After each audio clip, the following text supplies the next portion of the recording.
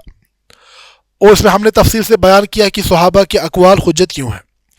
فرماتے ہیں وجمع لدى تعارض الاقوال، اور جہاں پر تعارض معلوم ہو وہاں پر سب سے پہلے جمع کا طریقہ. تو اس میں ہم نے یہ بات ابن تیمیہ رحمہ اللہ کے حوالے سے بیان کی. اختلاف کی دو صورتیں، یا تو تنوع یا تضاد. تو غالباً سلف میں جو اختلاف پایا جاتا ہے وہ اختلاف تنوع کی شکل ہوتی ہے. فرماتے ہیں وَرَجِّحِ الْقَوِيَّ فِي الْإِسْتِدْلَالِ ان عدم النقل وقف فی المشتبہ. فرماتے ہیں کہ جب استدلال ہو تو وہاں پر جو راجح اقوال ہو، اگر نقل نہ ہو، یعنی رائے کی جانب ہم کہاں جاتے ہیں، کب جاتے ہیں؟ ہم نے امام شافعی کے حوالے سے بیان کیا علم سارا کیا ہے، نصن او استدلال، یا نص ہے یا، تو استدلال کی جانب ہم جاتے ہی تب ہیں جب نص نہ ہو. سمجھ آئی بات؟ جب نص نہ ہو تب استدلال کی جانب جائیں گے. تو فرماتے ہیں وَلَا تُفَسِّرْهُ بِالرَّائِ فَانْتَبِهْ، اور اپنی رائے کے ذریعے سے تفسیر نہ کرو اور اس بارے میں خبردار ہوشیار ہو جاؤ. اِذْ قِيلَ لَا يَجُوزُ أَن يُفَسِّرَ شَيْئًا مِّنَ الْقُرْآنِ أَحَدٌ مَّا يَرَى وَلَوْ أَدِيبًا كَامِلَ الْآلَاتِ وَقِيلَ بَلْ جَازَ لِذِي ثَبَاتٍ. یہ وہ ہے کہ قرآن کی تفسیر کرنے کا حق کن ہے. ٹھیک ہے، تو فرماتے ہیں کہ ایک رائے تو وہ ہے کہ لا یجوز ان یفسر، کہ جائز نہیں ہے قرآن کی تفسیر کرنا احد ما یرا، یعنی دلیل کے بغیر. پھر چاہے وہ شخص کیا ہو، ادیب ہو، سارے نحو صرف کو جاننے والا ہو، پھر بھی جائز نہیں ہے جب تک کہ دلیل سنت سے نہ ہو. فرماتے وقیل بل جاز لی ذی ثباتی، فرماتے دوسری رائے یہ ہے کہ جائز ہے یعنی علم میں ثبات، رسوخ رکھنے والے ان علماء کے لیے جو جاننے والے ہوں کس کس چیز کو، علی اصول الدین و اصول الفقہ، جو اصول الدین یعنی عقیدہ سالم یعنی ان کا عقیدہ درست ہو، اسی طرح اصول الفقہ کو جاننے والا ہو، والاسباب للنزول اسباب النزول کو جاننے والا ہو، والنحو اسی طرح نحو کو جاننے والا ہو، الاشتقاق علم الاشتقاق کو جاننے والا، واللغات لغات کو جاننے والا ہو، صرف احادیث کو جاننے والا ہو، اسی طرح مبینات لمبہم حدیث بھی خصوصاً کون سی قسم؟ حدیث کی وہ قسم جہاں پر قرآن کے مبہمات کو واضح کیا جا رہا ہے، مجمل کو بیان کیا جا رہا ہے۔ فرماتے ہیں رسوخ فی علم ناسخ من المنسوخ، اسی طرح ناسخ منسوخ کا پختہ علم ہو، قراءۃ اور اسی طرح علم قراءت بھی جانتا ہو، موہبۃ الرحمن، اس کے بعد وہ 15ویں شرط جو امام سیوطی نے بیان کی، یعنی وہ اس کے علم میں تقوی اور پرہیزگاری کی رونق اور نور بھی ہو، ٹھیک ہے۔ فرماتے ہیں بدیع البیان والمعانی، اسی طرح علم بلاغہ کی تینوں شاخیں علم بدیع، علم معانی اور علم البیان ان سے واقف ہو۔ فکل من فسرہ بدونہا، بس ہر کسی ایسے شخص نے جس نے ان علوم کو جانے بغیر قرآن کی تفسیر کی، فداخل فیما نبیہ نہا، پس یہ شخص داخل ہے اس وعید میں جو کہ نبی علیہ السلام نے بیان فرمائی۔ وَقُلُّهَا شُرُوطُ مَن يُفَسِّرُ، اور یہ سبھی شرطیں ہیں اس شخص کے لیے جو قرآن کی تفسیر کرے، لا من يحاقیہ فلا يعتبر، اور یہاں کے آخری 3 مصروں میں انہوں نے صوفیہ کی تفسیر پر تھوڑا اعتراض کیا ہے، تو اس پر ہم آنے والے درس میں بات کریں گے، اور غرائب التفسیر کا بھی جو باب ہے وہ ہم انشاءاللہ آنے والے درس میں دیکھیں گے۔ ھذا ما عندی واللہ تعالی عالم، وصلی اللہ علی نبینا محمد وآلہ وصحبہ وسلم، وآخر دعوانا ان الحمد للہ رب العالمین۔ المنار المنار المنار المنار المنار المنار المنار المنار، اے امین علم و فن، اے حکمتوں کے انجمن، تجھ پہ نازاں ہے چمن، تجھ پہ نازاں ہے چمن،